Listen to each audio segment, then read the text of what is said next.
And how many contract signings are they going to have before Samoa Joe finally signs that damn thing?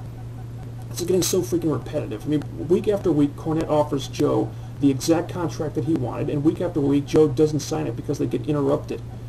I mean, why not just sign the contract before the show and behind closed doors where there'd be no distractions? Or say that anyone who interrupts their contract signing, gets fired immediately.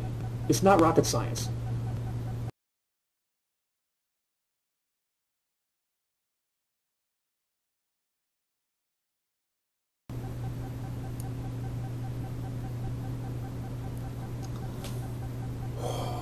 Wow.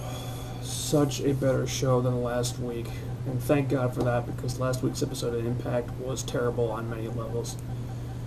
A lot of things to be positive about coming out of this week's show. A lot of things. First and foremost, and I'm almost giddy about this, several of the matches were actually not interrupted by commercial breaks. You see, TNA, that wasn't so hard, was it? I mean, all you had to do was a little rejiggering of the segments, air the matches at different times during the show, so that they don't coincide with commercials, and look what a big difference that makes. I mean, isn't that so much better than cutting away from a great match just when the action's starting to heat up? Isn't that so much better? Second, they did away with the redundant contract signings. They finally advanced beyond that storyline, doing it in Jim Cornette's office this week. And they went and announced the main event of Lockdown to be Angle versus Joe for the title, which now gives them an extra month to build up to that match. Third, they actually made a solid effort to hype up the main event of the pay-per-view, which, if you've been watching my videos, I think that's been a problem with TNA for a while. They confirmed the match to be a six-man tag, the Angle Alliance versus Joe, Nash, and Christian. Fourth, the AJ Karen Angle stuff, which I absolutely hated last week, was much more palatable this week. They're finally starting to move forward with this AJ Styles Kurt Angle feud. All very good things. I think they'll probably pull the trigger on that by Lockdown. So I can't wait for that.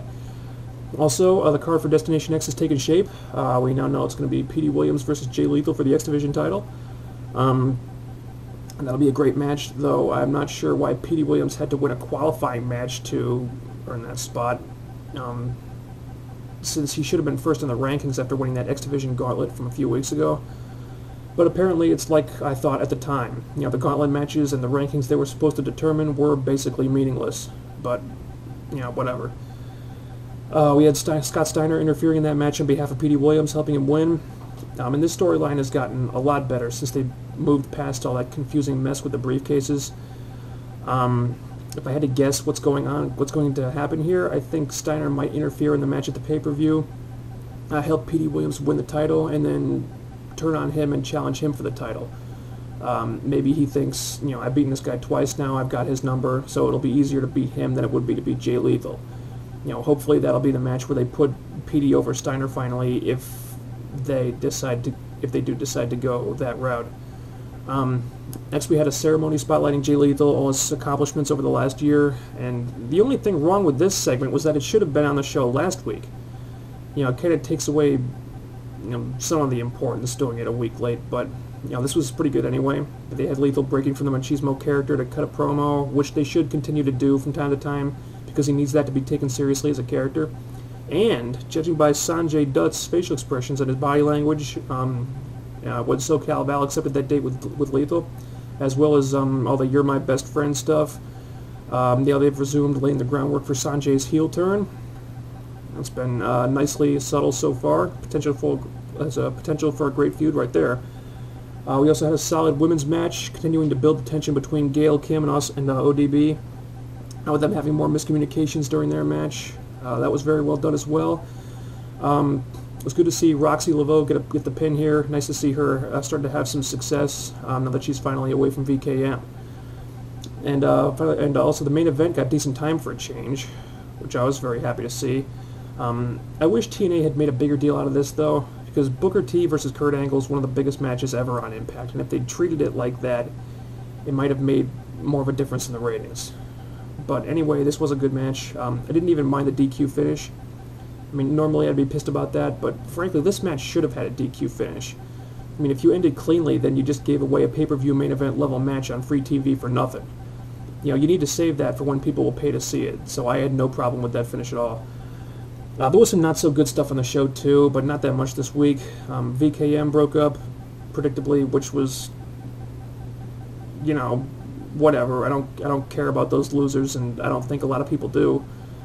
But they're feuding with each other now, so that means though they can't feud with and drag down other more talented people. So I can tolerate that as long as it doesn't get too much focus, I guess. I did not like AJ Styles and Tomko selling so much for Bullet Bob and Kip James when they should have just completely demolished those guys in a matter of seconds.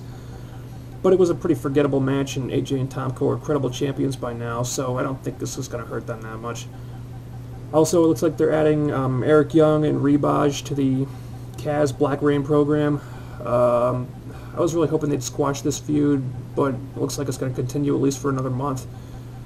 I just hope they end it by Destination X, because this whole thing has just been an incredible waste of Kaz, and adding Eric Young and Relic to the mix is not going to change that.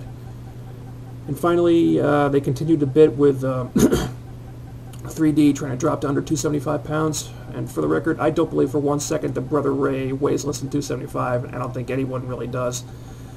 But he was at least very entertaining during this match, did a lot of funny stuff, and I think this storyline could turn into something fun if it's played for laughs and doesn't get too serious. So overall, the show was much improved this week. A lot of improvements. I don't. There were a couple things I didn't like, but they were kept to a minimum, and a lot of positive steps taken otherwise. So solid thumbs up from me. Plus, the announcement's been made. Now they haven't acknowledged it on the show yet, but they're officially bringing back the Super X Cup, and that's awesome. The X Cup always produces amazing matches, and while the end was totally ruined by by the Kevin Nash angle, the last one was no different. And so I'm excited for this. If you saw my last video, I've been waiting for TNA to do something like this, and I think it's way past due. I don't know how long it's been in the works or when it's going to happen exactly, but if TNA wants to bring the X Division back to the level of importance that it used to have, this is a great way to start that. The X Division's been taking a backseat in TNA for way too long now, and this looks like it could be the start of rectifying all that. So this is very good. So this is definitely very good news.